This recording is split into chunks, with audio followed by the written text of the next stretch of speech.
नमस्कार दोस्तों, आप लोगों को स्वागत है मेरे चैनल एग्ज़ाम नीति 24 में। मैं आप लोगों को सामने रोज़ करंट अफेयर्स लेकर आता रहूँगा जो एग्ज़ाम की दृष्टि से बहुत ही महत्वपूर्ण होगा। अतः आप लोग से निवेदन है कि मेरा चैनल को सब्सक्राइब और वीडियो को लाइक करना ना भूलें, क्योंकि आप लोग के एक सब्सक्राइब से हम लोग का हौसला बढ़ता है। तो जीके से जो करंट अफेयर्स का पहला क्वेश्चन है, पहली किसान रेल निम्न में से किन दो शहरों के बीच चलेगी? ऑप्शन है देवलाली से दानापुर, कोल्हापुर से पटना, जयपुर से हाजीपुर, कोलकाता से जमशेदपुर। आप लोगों का ये आंसर होगा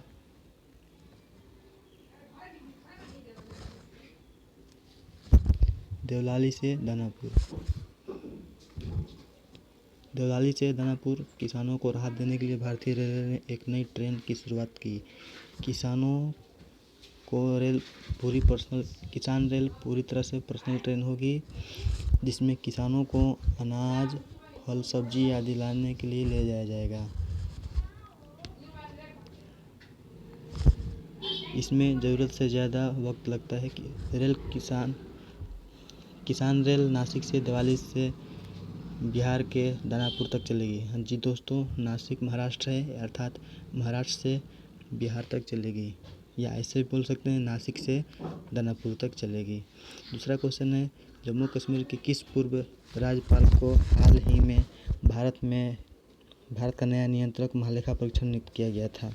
तो ये गिरीश चंद्र मुर्मू जी हैं, जिनको हाल ही में भारत का उपराज्यपाल से नया नियंत्रक महालेखा परीक्षक चुना गया था। गिरीश चंद्र मुर्मू जम्मू कश्मीर के पूर्व उपराज्यपाल थे। भारत का नया नियंत्रक महालेखा परीक्षक के रूप में इन्हें नियुक्त किया गया है। आईएएस अधिकारी गिरीश चंद्र मुर्मू राजीव महर्षि की जगह लेंगे।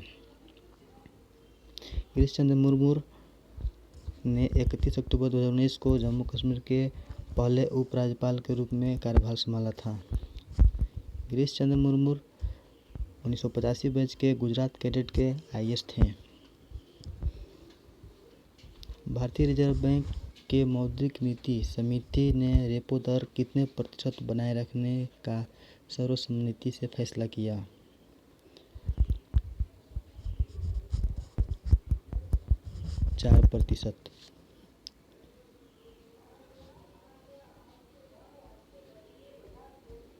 4%। जी हाँ दोस्तों, 4%। भारतीय रिजर्व बैंक आरबीआई ने मौद्रिक नीति से रेपो दर कितने प्रतिशत बनाए रखने के सर्वसम्मति से फैसला किया था? तो 4%। इसका व्याख्या देखते हैं। भारतीय रिजर्व बैंक आरबीआई ने गवर्नर शक्तिकांत दास ने कहा कि भारतीय मौद्रिक नीति समिति के रेपो दर 4% बनाए रखने का फैसला किया गया है। उन्होंने कहा कि विकास को बनाए रखने कोविड-19 के प्रभाव में काम करने के लिए मौद्रिक नीति को फेरबदल जारी रखेगा। मौद्रिक समिति के 3 दिवसीय बैठक के समापन सत्र को संबोधित करते हुए उन्होंने कहा कि मार्जिनल स्टैंडिंग फैसिलिटी दर और बैंकों दर 4.25% पर बनेगी। हाल ही में किस राज्य सरकार ने तेंदुपत्ता संग्राहक सामाजिक सुरक्षा योजना की शुरुआत की? इसका आंसर होगा छत्तीसगढ़। हाल ही में छत्तीसगढ़ राज्य सरकार ने तेंदुपत्ता संग्राहक सामाजिक सुरक्षा योजना की शुरुआत की।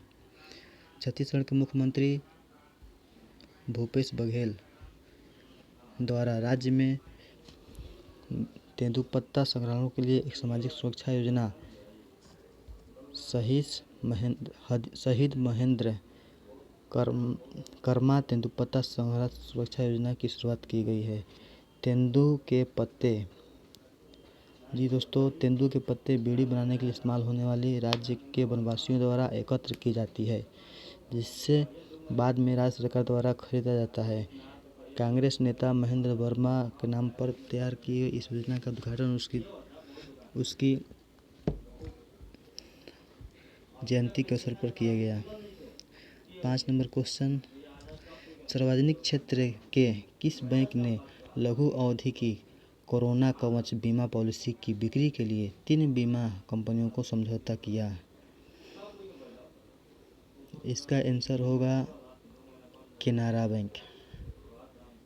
केनरा बैंक सार्वजनिक क्षेत्र के केनरा बैंक ने लघु अवधि के कोरोना कवच को बीमा पॉलिसी की बिक्री के लिए 3 बीमा कंपनियों से समझौता किया। यह बीमा पॉलिसी कोविड-19 से जुड़े समस्त खर्चों पर बीमा सुरक्षा देती है। केनरा बैंक के अनुसार उसने new India insurance company limited, Bajaj Allianz general insurance company limited और HDFC आर्थो हेल्थ इंश्योरेंस के समझौता किया। 6 नंबर क्वेश्चन है, दिल्ली के किस मशहूर लेखिका एवं सामाजिक कार्यकर्ता का 63 वर्ष की आयु में निधन हो गया? इसका आंसर होगा सदिया देहलवी। सदिया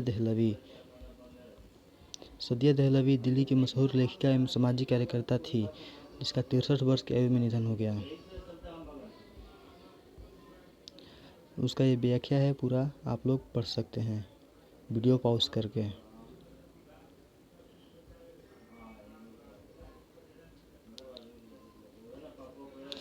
7 नंबर क्वेश्चन है, भारतीय रिजर्व बैंक RBI ने निम्न में से किस योजना के तहत बिना इंटरनेट के 200 रुपये तक का ट्रांजैक्शन की सुविधा की है? तो इसका आंसर होगा पायलट योजना। जी दोस्तों, पायलट योजना भारतीय रिजर्व बैंक में 200 रुपये तक का ट्रांजैक्शन सुविधा शुरू कर दिया गया है। पायलट योजना RBI ने पायलट योजना के तहत बिना इंटरनेट के 200 रुपये तक का ट्रांजैक्शन की सुविधा शुरू की है। इसके तहत एक बार में 200 रुपये तक का भुगतान की अनुमति होगी। इस पहल का मकसद उन जगहों पर भी डिजिटल लेनदेन के लिए ग्राहकों को प्रोत्साहित करना है जहां इंटरनेट से संपर्क की कनेक्टिविटी कम होती है। केंद्रीय बैंक की अधिसूचना के अनुसार पायलट योजना के तहत भारतीय भुगतान कार्ड, वॉलेट या मोबाइल उपकरणों या अन्य किसी माध्यम से किया जा सकता है।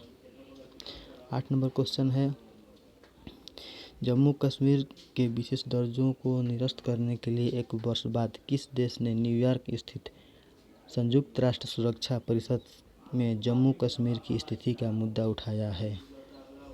तो इसका आंसर होगा चीन।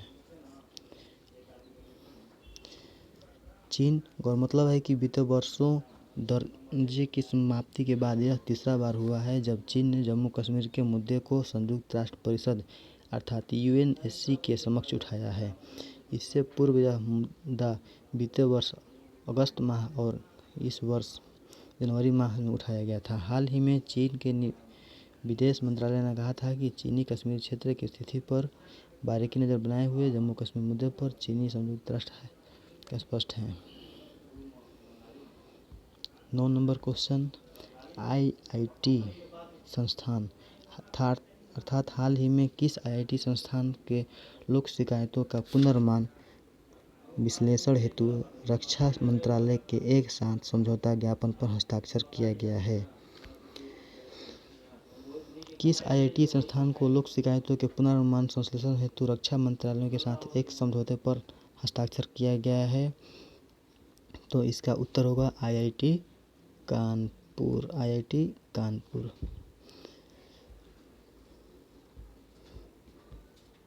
IIT कानपुर भारतीय औद्योगिक संस्थान ने लोक शिकायतों के पुनर्मान हेतु रक्षा मंत्रालय के साथ एक समझौता ज्ञापन पर हस्ताक्षर किए हैं। यह नीति पहल शिकायतों के कारण उनकी प्रकृति और पहचान करते हुए हो सकती है। प्रगतिशील बदलाव और व्यक्तिगत हस्तक्षेप के जरिए उन्हें व्यवस्थित करने में मदद होगी। समझौता ज्ञापन के तहत IIT कानपुर की ओर से आर्टिफिशियल इंटेलिजेंस मशीनरी की तकनीक का इस्तेमाल करते हुए ऐसी प्रणाली विकसित किए जाने की परिकल्पना की गई है। 10 नंबर क्वेश्चन और लास्ट क्वेश्चन, हाल ही में किस राज्य ने परिवार पहचान पत्र, जिसको शॉर्ट में बोलते हैं PP योजना शुरू किया है? तो तो ये आपका होगा आंसर हरियाणा, अर्थात हरियाणा राज्य ने परिवार पहचान पत्र योजना शुरू किया है।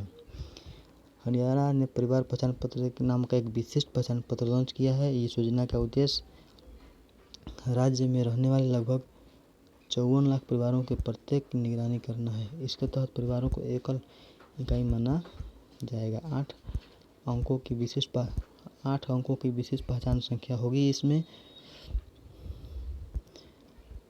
राज्य सरकार के अनुसार प्रत्येक परिवार के लिए परिवार पहचान पत्र पोर्टल पर अपना एक पंजीकरण कराना अनिवार्य है। यह हरियाणा सरकार के लिए है। Thank for watching this video.